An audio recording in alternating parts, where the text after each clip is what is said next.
This is going to cut deep.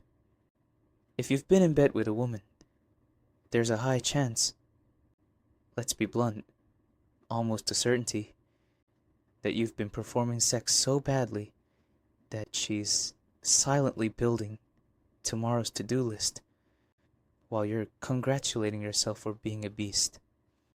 You don't know it, but your performance has already been reviewed in a private group chat. The feedback wasn't flattering. While you were strutting around like the second coming of Casanova, she was texting her friends. He jackhammered like he was trying to break concrete. I thought I was going to need an ice pack. Here's the cruel irony. Tomorrow, you'll do the exact same thing again. Not because you're malicious, but because you're delusional. No one corrected you. Every woman before her lied, faked it, or kept quiet. Why? Because when women do tell the truth, men usually crumble. Some cry, some sulk, some throw accusations, and most double down on the same mistakes. Only harder, longer, and worse. So women protect your ego, and you keep thinking you're great. That's how an entire generation of men became legends in their own minds and jokes in every female group chat. The 3 archetypes of terrible sex. 1. The human jackhammer. You know this guy. Maybe you are this guy. He thinks sex is a drilling contest. He believes deep, hard, and endless equals masculine power. In his mind, he's breaking records. In her body, he's breaking down walls of defense. The cervix isn't a pleasure button. It's a nerve-packed warning system. Hitting it isn't passion. It's trauma. It's the sexual equivalent of being punched in the stomach and told to smile. Here's what he doesn't understand. All the nerve endings that matter are clustered within the first few inches. That's where her body responds, where sensation builds, where arousal grows. Yet he's busy trying to reach her kidneys. And she's counting ceiling tiles and waiting for it to be over. The jackhammer mistakes endurance for mastery. He thinks 45 minutes of pounding proves something. It does.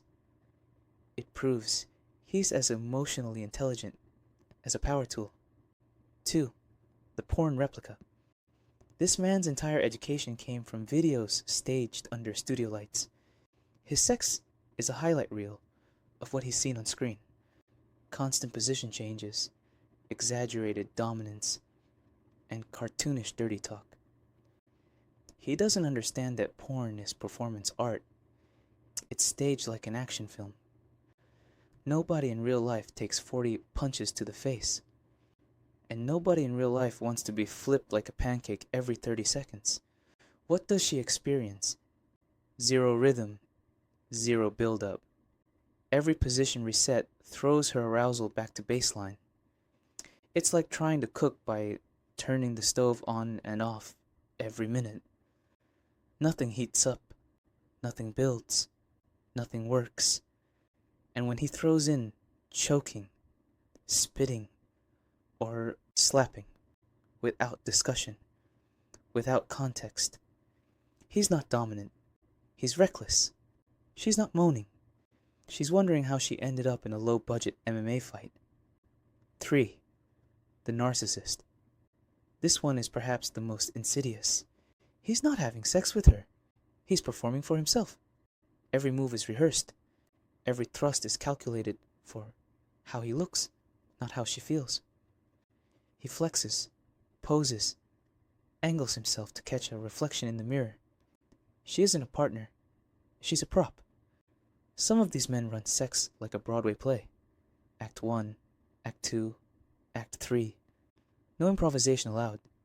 If she dares interrupt the script, slows down, speeds up, asks for something different, he resets, like she just ruined his masterpiece. Women don't want your choreography. They want your attention. They don't want your commentary. Now I'm kissing your neck. They want your attunement. your ability to read the shifts in breath, tension, desire. But he's too busy being the star of his own performance to notice. The result: when you're a jackhammer, her body locks down in defense. When you're a porn replica, her arousal resets endlessly. When you're a narcissist, her mind checks out entirely.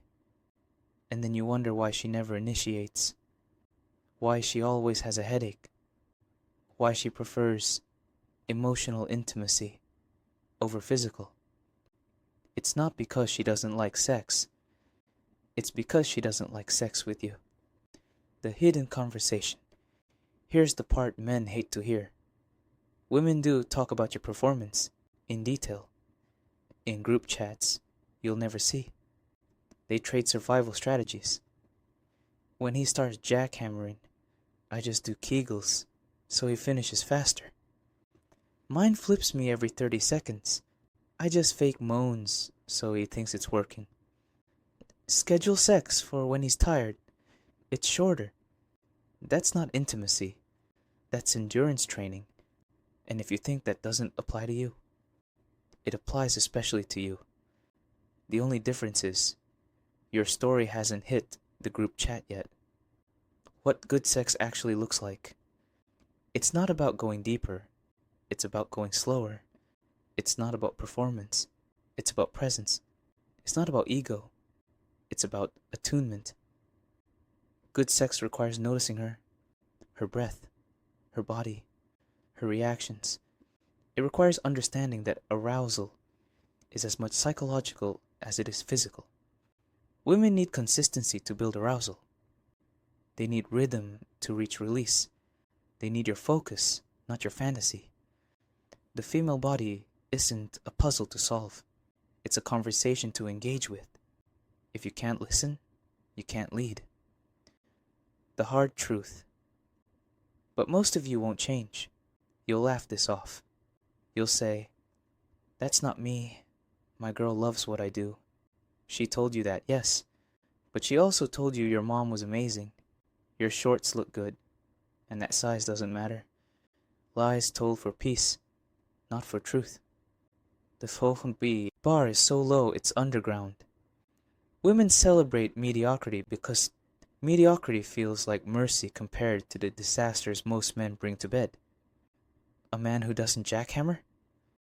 God. A man who doesn't turn her into a porn prop? Prince Charming. A man who actually pays attention to her body? Once in a lifetime. Think about how depressing that is.